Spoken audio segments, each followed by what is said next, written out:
Hey everybody, today we're going to do a couple of things for grammar. First thing I'm going to do is I'm going to backtrack to these assignments from yesterday, and we're not necessarily going to go over every answer, but we're just going to kind of go over the basics of what was the premise and how to do it, or at least look at some of the answers to make sure you were on track for exercises 1 and 2. And then I'm going to tell you all about this activity right here that has basically two jobs. One of them is creating words, and the other one is using those words to create sentences. Okay. The first thing to look at here, and I'll zoom in a little bit as best as I can, but this is the textbook page that you guys were looking at, and it's just kind of a brief intro to adjectives. The only thing that's on here that's of any interest is they do include certain words like that. Um, they are technically adjectives if you have them attached to a noun, like this bowl or that invention or those kids. But usually we just kind of look at a very specific different offset word like modern history, 4 volumes, orange book, whatever you want to call it. Okay. And they go into detail down here about predicate adjectives and then proper adjectives and all these different things. We don't spend a whole lot of time with that, but the one thing that I can show you all down here is where they talk about proper adjectives. And if you guys remember, we did proper nouns a while back, but it's only in the case of if you kind of switch some of the wording around. So they talk about oranges from Florida makes that a proper noun. And if you say, I bought a bag of Florida oranges, now it becomes a proper adjective. Okay, so it's not really worth mentioning a whole lot about that because you don't really use it very often. But when you do, it's pretty obvious. So to go into the exercises from yesterday real quick that you guys did, I'll just again try to zoom in as best I can on a few of these. But they're talking about just simply identifying adjectives. And then I don't know if you guys use the predicate adjective, but I wasn't really necessarily concerned about it because, again, a predicate adjective just happens to be an adjective that's in the predicate of the sentence, which again, it doesn't really dictate a whole lot with the sentence. It just is kind of a thing.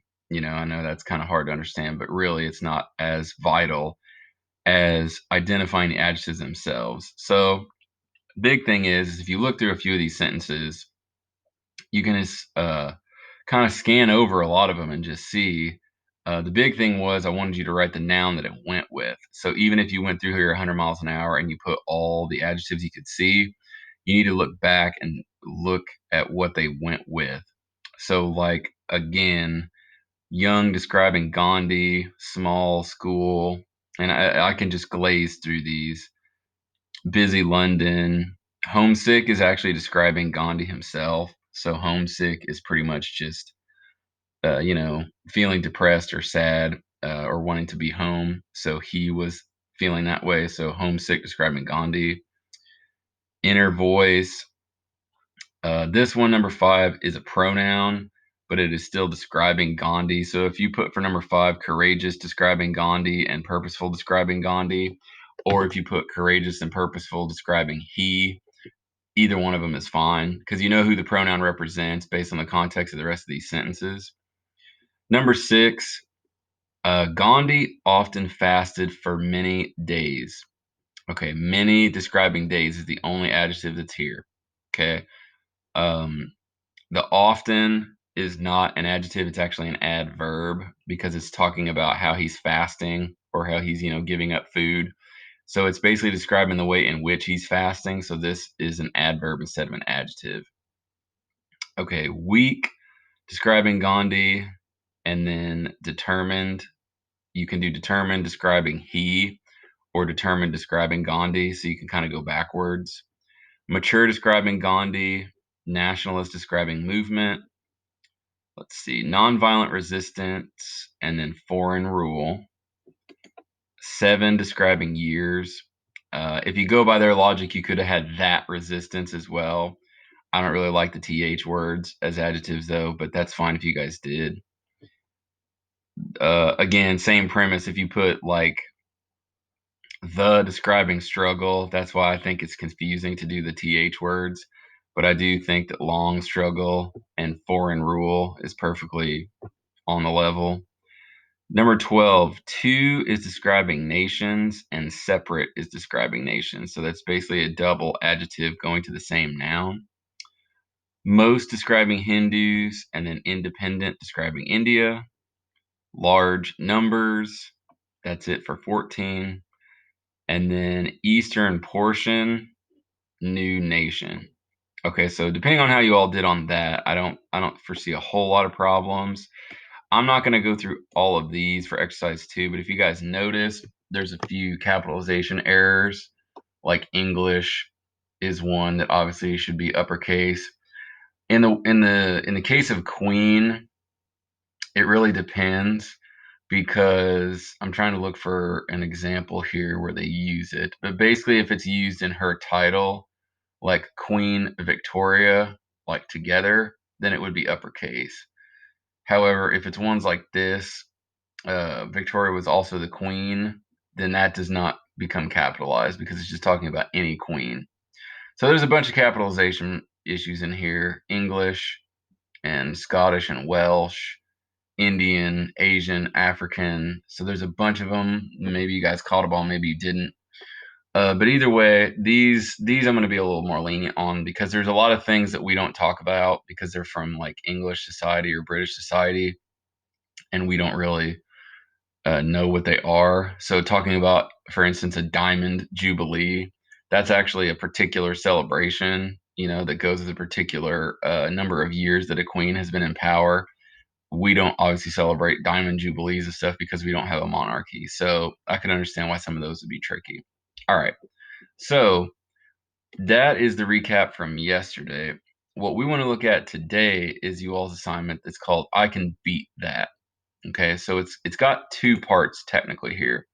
And I'll zoom in a little bit on this one as well as best I can. But the two parts are words, which is the front side, and then sentences, which you all are going to create on your own on the back or on filler for you all that need extra space.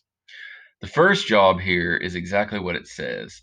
These are all adjectives, and you need to come up with a sophisticated or better synonym for each word. Okay.